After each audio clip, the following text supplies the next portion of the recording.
ભાજપ પ્રદેશ અધ્યક્ષ જલશક્તિ મંત્રી સી.આર. પાટીલનો આજે 71મો જન્મદિવસ. સી.આર. પાટીલના નિવાસસ્થાને ભાજપ કાર્યકર્તાઓ સહિત સી.આર. પાટીલના ચાહકો શુભેચ્છા આપવા પહોંચ્યા.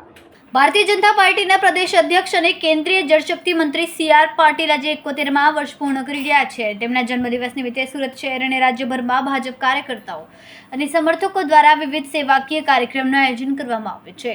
ત્યારે પાટીલના નિવાસ સ્થાને વહેલી સવારથી જ કાર્યકર્તાઓ અને ચાહકોની ભીડ જોવા મળી, જેઓ શુભેચ્છા પાઠવવા માટે આવ્યા હતા. સી.આર. પાટીલના જન્મદિવસ નિમિત્તે સુરત શહેરના વિવિધ વિસ્તારોમાં લોકહિતના કાર્યક્રમો યોજાયા. કાર્યકર્તાઓ દ્વારા રક્તદાન શિબિરનું આયોજન કરવામાં આવ્યું, જ્યાં મોટી સંખ્યામાં લોકોએ ભાગ લીધો હતો. લિંબાયત વિધાનસભામાં નાગરિકોની તંદુરસ્તી માટે મફત આરોગ્ય તપાસ અને દવાઓનું વિતરણ કરવામાં આવ્યું હતું.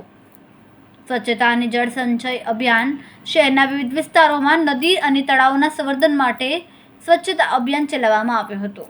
પ્રધાનમંત્રી નરેન્દ્ર મોદીના નેતૃત્વ હેઠળ સી.આર. પાટીલને કેન્દ્રીય જળશક્તિ મંત્રાલયની જવાબદારી સોંપવામાં આવી, જેમણે જળ સંચય જનભાગીદારી અભિયાન શરૂ કર્યું. દેશભરમાં ભૂગર્ભ જળસ્તર ઊંચું લાવવા માટે શરૂ કરાયેલ વિશેષ અભિયાન છે. આ અભિયાન હેઠળ વરસાદના પાણીના સંગ્રહ માટે વિવિધ પ્રયત્નો કરવામાં આવી રહ્યા છે, જેથી આવનારા વર્ષોમાં પાણીની તંગી સામે રક્ષણ મેળવી શકાય.